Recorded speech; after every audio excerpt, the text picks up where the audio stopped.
오늘 말씀의 제목은 부활을 믿는 자는 삶도 부활스럽습니다. 그런 점을 한번 따라하시다. 부활을 믿는 자는 삶도 부활스럽습니다. 볼륨은 조금만 높여주시겠어요? 조금만 볼륨을 높여주세요. 교회 중에 절기 중에 절기를 해석 신학자들마다 조금씩 의견이 다릅니다만 저 개인적으로는 성탄절보다 이 부활절이 더 역사성도 깊고 또 먼저 시작했고 또 의미적인 차원에서도 크리라 생각이 듭니다. 그래서 초대교회 때는 이 부활절은 있어도 성탄절은 없었습니다. 왜 그러냐면 박해 시대였기 때문에 성탄절을 제대로 찬양하고 하게 된 것은 AD 314년 이후에 있었고, 부활주일은 복음이 증거되면서 함께 지켜지게 된 또 그런 절기이기도 합니다. 그래서 교회는 사실은 성탄절의 기준에서 세워진 것이 아니라 고난주간과 부활절의 근거에서 세워진 것이 교회의 역사의 시작이기도 합니다. 그런 의미에서 부활에 대한 믿음을 우리가 성령 안에서 깨닫게 됐고, 또 좀 더 깊이 생각하면 부활은 과거에 있어졌던 사건으로 거기에 박물관에 진열되어 있는 장식품이 아닙니다.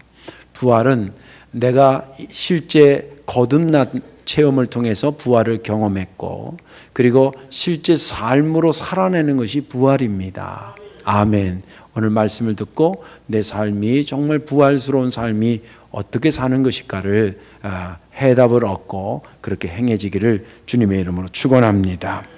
우리 교회 임귀하 전사님 아버님이 저랑 신학대학 동기입니다. 그 친구가 이제 대부도에서 목회를 하다가 단양의 올산이라는 교회에 오래전에 갔습니다. 한 20년 정도 넘은 것 같은데요. 거기에 이제 가서 보니까 할머니 할아버지들 뭐 그런 위주로 한 20-30명 모이는 작은 시골 교회입니다.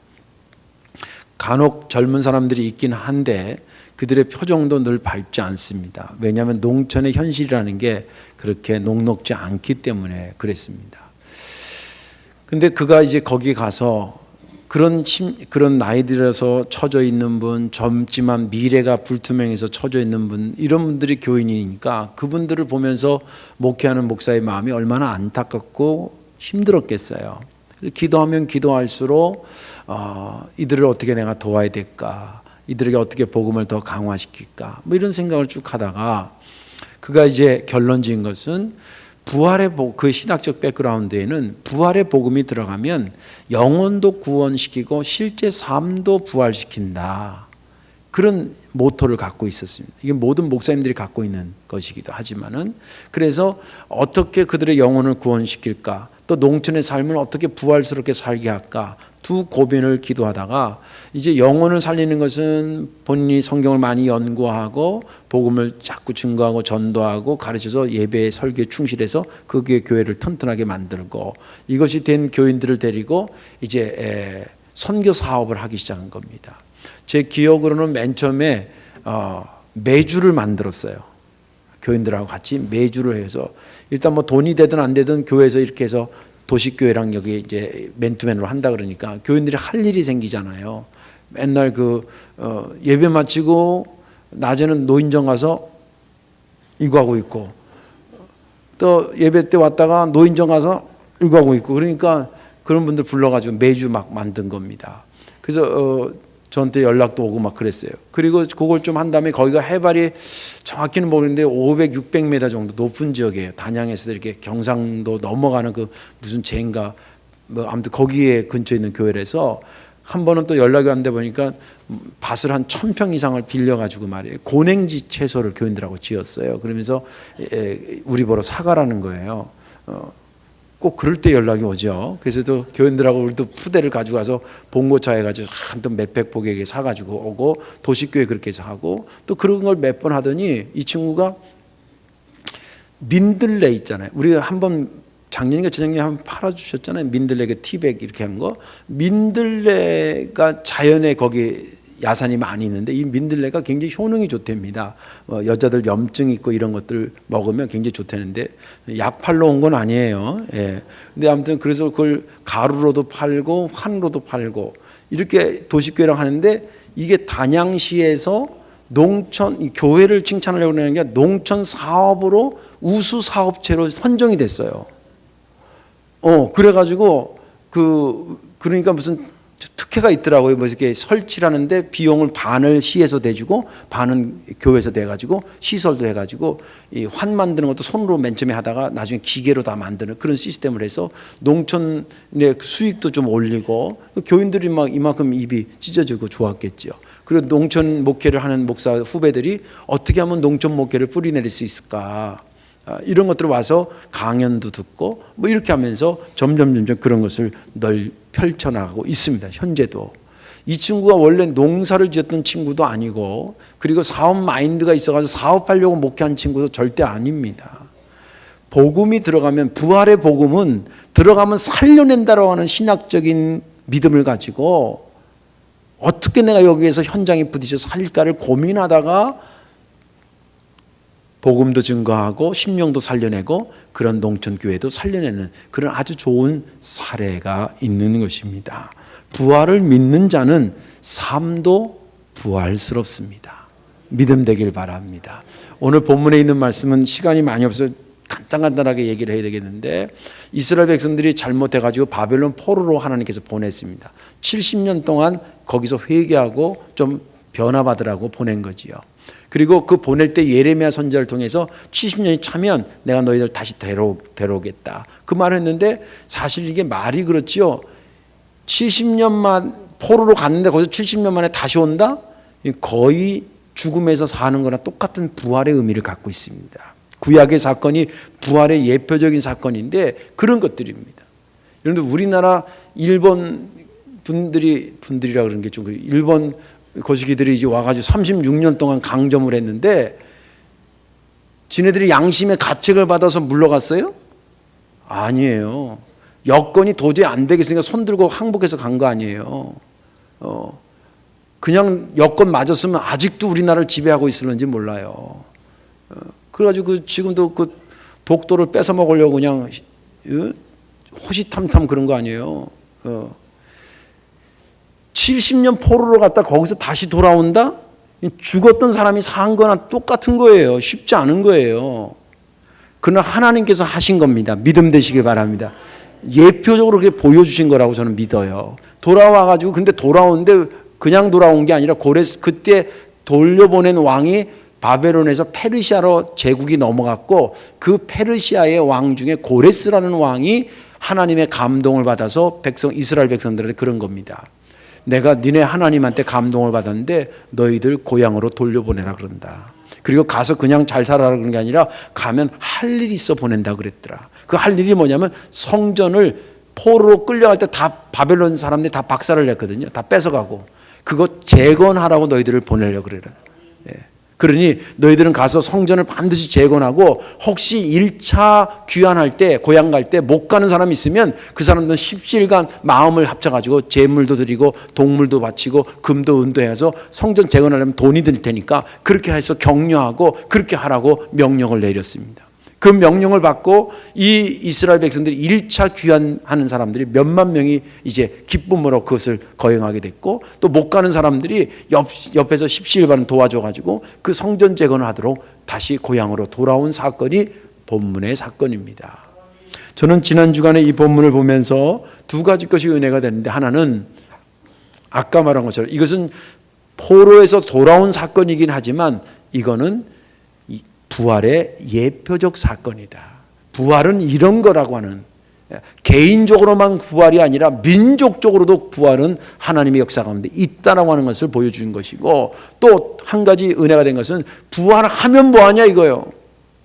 그냥 살아났다는 거에 기쁨으로 감격하는 것이 아니라 왜 살아났냐는 거예요. 그래서 교회에서는 다시 살아난 것을 거듭났다 그래. 거듭났다고. 구원받았다는 말, 영생을 얻었다는 말, 거듭났다는 말, 중생했다는 말 다 똑같은 말입니다. 그런데 강조점이 조금씩 다른 거예요. 죄에서 건져냈다는 것은 구원을 강조하는 거고요.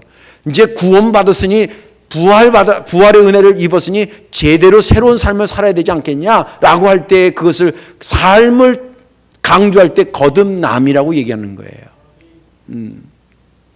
그래서 이 본문을 가지고 여러분들 말씀을 들으면서 여러분들 다 부활의 믿음을 갖고 계신 분들이니까 이 믿음을 갖고 있는 자가 삶으로 부활은 이런 것이라고 하는 것을 나타내시고 부활스럽게 사는 역사가 있기를 주님의 이름으로 축원합니다. 어떻게 사는 것이 부활스럽게 사는 거냐? 첫째는 나에게는 사명이 있다라고 하는 확신을 갖고 사는 겁니다. 어떤 사명이냐는 두 번째고, 부활한 나는 부활한 목적 자체가 새로운 내가 해야 될 일이 있어 내가 새로 태어났다라고 하는 확신을 갖는 것이 부활스러운 삶의 첫 번째 단추라 이 말이에요. 오늘 본문의 2절과 3절 보면 바사왕 고레스는 말하노니 하늘의 하나님 여호와께서 세상 모든 나라를 내게 주셨고 나에게 명령하사 유다 예루살렘의 성전을 건축하라 하셨나니 3절 예루살렘으로 올라가서 이스라엘의 하나님 여호와의 성전을 건축하라. 너희들을 지금 고향으로 보내는데 타향살이하는 게 딱해서 보내는 거 그런 게 아니라는 거예요. 잃어버린 국토를 회복하라, 민족적으로 민족의 혼을 살리라, 그런 의미에서 보내는 게 아니라는 거예요. 성전 박살나는 거 너희들 봤지 않느냐. 그 성전을 재건할 사명이 있어 내가 너희들을 다시 살려내는 것이다, 그 뜻입니다. 아이나 어른이나 여자나 남자나 가진 자나 못 가진 자나 건강하나 건강하지 않나 구원받은 사람은 거듭난 사람은 누구를 막론하고도 내 속에 나의 주어진 사명이 있는 줄로 믿으시기 바랍니다. 이스라엘 백성들에게 성전 재건하는 사명이 그렇게 중요했냐? 중요했습니다. 왜 그러냐면 단순히 이 이스라엘 백성들에게 있는 예루살렘에 있었던 성전은 우리가 성덕 교회라는 이 건물을 짓고도 굉장히 자부심을 갖지만 그 이상의 의미를 갖고 있습니다. 그것은 단순히 내가 들어가서 예배드릴 장소의 개념이 아니라 민족의 정신이기도 하고, 하나님은 살아계시고 만물을 창조하시고 만물을 다스리고 전지전능하시고 그 하나님의 상징적, 하나님이 살아계신다는 상징으로 지어진 게 예루살렘 성전입니다. 근데 이게 어느 날 갑자기 바벨론이라는 나라에 의해서 완전히 박살이 났습니다. 성경은 돌 위에 돌도 남지 않았다. 왜 그러냐면 그 성전 안에 금은보화가 다 들어가 있었거든요. 그 금은보화를 가져가면서 벽도 다 헐어버린 거예요. 그리고 아주 민족 혼을 완전히 박살을 내기 위해서 상징적으로 성전을 다 박살내버렸어요. 그걸 보면서 울면서 간 겁니다. 울면서 가면서 그들의 신앙이 흔들리기 시작했어요. 어떤 혼란이 오기 시작했냐면, 아니 하나님은 바벨론한테 지는 하나님이냐 이게. 자기들이 죄진 건 생각 안 하고 현상적으로 볼 때 400년 동안 솔로몬이 성전을 짓고 지금 이게 무너진 게 서기 전 586년에 무너지거든요. 무너질 때가 약 대략 400년 동안 누구도 그 성전을 무너뜨린 존재가 없는데 바벨론한테 박살이 난 거예요. 우리가 믿었던 전능하신 하나님이라는 게 틀린 건가? 하나님은 바벨론의 신보다도 약한 존재인가? 그런 혼란 가운데 끌려갔다 이 말이에요. 하나님의 마음이 답답했습니다. 너희들이 원래 생각한 생각이 맞다는 거예요. 하나님은 위대하시고 우주를 만물을 창조하시고 섭리하시고 다스리시는 전능하신 하나님인데 너희들의 죄 때문에 인해서 이게 무너진 거지 내 능력이 결여돼 가지고 부족해져서 무너진 것이 아닌 것을 그들에게 알려줄 필요가 있었습니다. 그런데 하나님은 순서를 그거부터 하지 않았습니다. 너희들이 타락한 상태에서 교회가 지어지면 무슨 의미가 있냐 이 말이에요. 너희들이 타락한 상태에서 교회가 지어지면 그게 무슨 의미가 있냐? 거기서 예배하는 너희 자체가 완전히 뒤집어지고 오지 않으면 안 된다고 그래서 70년 동안 보낸 거예요. 정신 차리라고. 무덤에 넣는 것처럼. 그리고 그 70년이 차고 거기서 진짜 많이 회개했습니다. 때가 되니까 그들을 다시 이스라엘로 보내면서 하나님의 성전을 재건하는 것은 내가 거할 곳을 거처를 예비하라 그런 의미가 아니었습니다. 너희들이 원래 가졌던 솔로몬이 성전을 짓고 그 교회를 통해 성전을 통해서 내려왔던 하나님에 대한 신앙의 내용은 맞는 건데 너희들이 타락함으로 허물어졌으니 그것을 다시 세우면서 세상에 하나님은 전지전능하신 분이고 우주 만물을 창조하시고 섭리하시고 다스리시는 분임을 나타내라는 사명으로 그들에게 올라가서 성전을 재건하라 그랬던 것입니다. 자, 이제 우리의 얘기를 좀 가져와 봅시다. 130 몇 년 전에 1884년인가요? 5년에 아펜젤러 우리 감리교회 목사님 선교사님 내외와 언더우드 선교사 장로교 선교사가 인천 제물포항에 갔습니다. 제가 어저께 일부러 지도를 펼쳐놓고 재보니까 여기서 한 10km 정도 떨어진 데에 입항하셨어요. 여러분들은 굉장히 성스러운 지역에 살고 계시는 거예요. 그래서 주안동인가 봐요. 불과 10km 떨어진데 거기로 들어오신 거예요.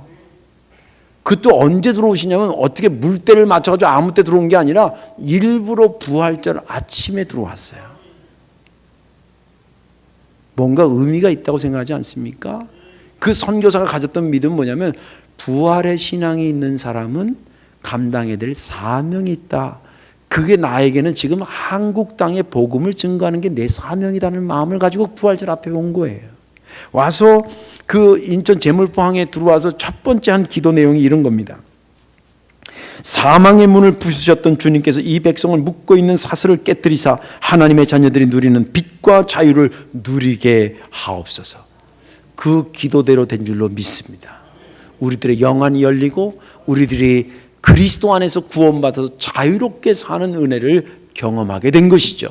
부활의 믿음을 갖고 있던 아벤젤러가 그것을 자기의 사명으로 여기고 한국 땅에 지금은 그들이 귀가 닫혀 있고 눈이 멀어져 있고 지금은 참된 자유가 모르는 그것, 이 동토와 같은 땅에 주의 죽음을 부수고 부활하신 주님의 복음이 심겨져서 이들에게 진정한 볼 수 있는 것을 보고 누려야 될 자유를 허락하여 주옵소서. 그것을 위해서라면 내가 목숨 걸고 여기서 사명 감당. 그 각오로 계시다가 실제 순직합니다. 한국 땅에서. 그 믿음의 전통을 받은 사람들이 우리입니다. 그러면 그분이 부활을 믿고 그런 사명이 있다고 한다면 우리 또한 부활을 믿는다고 한다면 우리 또한 무슨 사명인지 이전에 나도 작든 크든 사명이 있지 않겠냐. 개인적인 사명도 있을 거고요. 성도 교회적으로 공동체적인 사명도 있다고 믿으시기 바랍니다. 우리가 생각하는, 제가 깜짝 놀란 것 중에 우리 교회는 앞으로 이렇게 해야 되겠다라는 거 하는 것이 예전에 이만큼이라고 생각하시면 다른 데서는 우리 교회를 보면서 우리 교회가 감당할 게 이따만큼 있다고 생각하더라고요. 남 속도 모르고. 한 번은 저 아는 목사님 사모님하고 다 이렇게 친했는데 그 사모님이 그러더라고요. 제가 이제 여기 온 지 얼마 안 됐어요. 아유, 큰 교회 가서 목사님 축하해요. 아유, 감사해요. 나는 목사님 거기서 목회를 잘하다가 사립 고등학교를 세웠으면 좋겠어요. 그래서 내가 속으로 속도 모르고. 근데 그때 탁 스치는 게 하나 있었어요. 아, 그렇구나. 우리가 생각하는 사명보다도 다른 분들이 우리 교회를 보면서 성도교회는 이렇게 해야 되지 않겠냐라는 그들이 갖고 있는 사명이 더 크구나. 이렇든 저렇든 우리가 감당할 것이 있구나라고 하는 것을 깨달은 순간이었습니다. 부활을 믿으시기 바랍니다. 그러면 사명도 있다라고 하는 것 알고 사는 게 부활스럽게 사는 것입니다. 두 번째는 부활스럽게 산다는 것은 뭐냐면 내게 주어진 사명을 하나님의 감동을 따라 기쁜 마음으로 행하는 것입니다. 오늘 본문에 있습니다마는 로마서 6장 4절도 보면 아버지의 영광으로 말미암아 그리스도를 죽은 자 가운데 살리심과 같이 우리 또한 새 생명 가운데 행하게 하려 함이라. 새 생명 얻은 가운데 그 힘 가지고 행하게 한다. 영어 성경에는 워크를 걸어가게 한다. 그렇게 돼 있고 에스라 1장 4절에 보니까 그 5절 6절까지 이렇게 보면 예루살렘에 세울 하나님의 성전을 위하여 예물을 기쁘게 드릴지니라. 5절에 그 마음이 하나님께 감동을 받고 6절에 그 사면 사람들이 은그릇과 금물품을 짐승과 보물을 뒀고 그 외에도 여러 예물을 기쁘게 드렸더라. 여기서 유심히 봐야 되는 것은 그 단어들과 그 단어들이 지금 사용되고 있는 분위기를 보셔야 됩니다.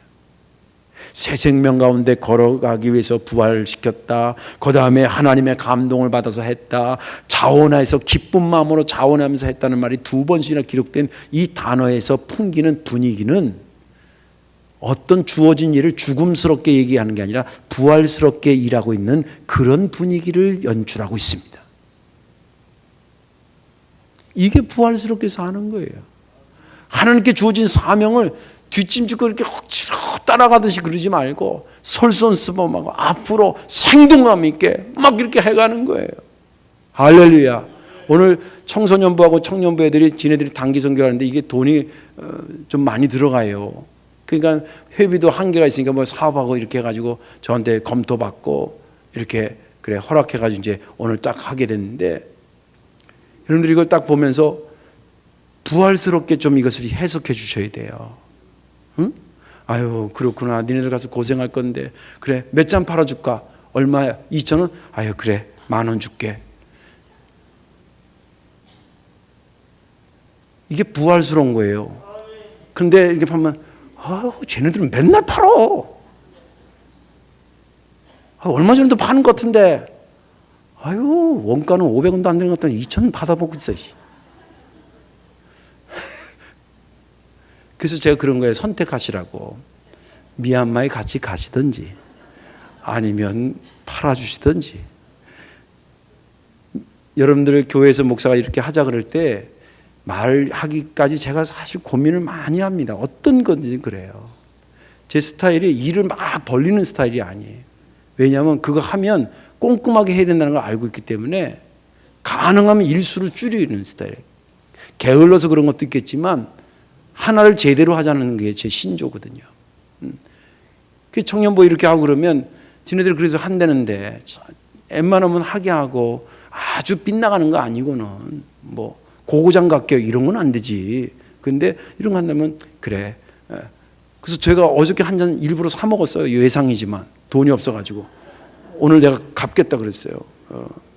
기분 좋잖아 걔네들이. 이게 부활스럽게 이런 거예요. 할렐루야. 그런 겁니다. 그런 분위기가 오늘 본문에 나타나는 거예요. 그래서 성전을 지으러 가는 사람들이 나 이제 고향 가서 편하게 살래가 아니라 내가 고향 가서 그동안 허물었던, 그래서 마음 아팠던 그 성전을 재건하리라 그러고 가니까 아이고 아무개 가요? 나 못 가지만 이거 가져와서 보태서 좀 그거 좀 지어요. 그리고 옆에서 십시일반 도와주고, 그래서 기쁜 마음으로 감동을 당해서 왔다는 거예요. 이게 부활스럽게 사는 겁니다.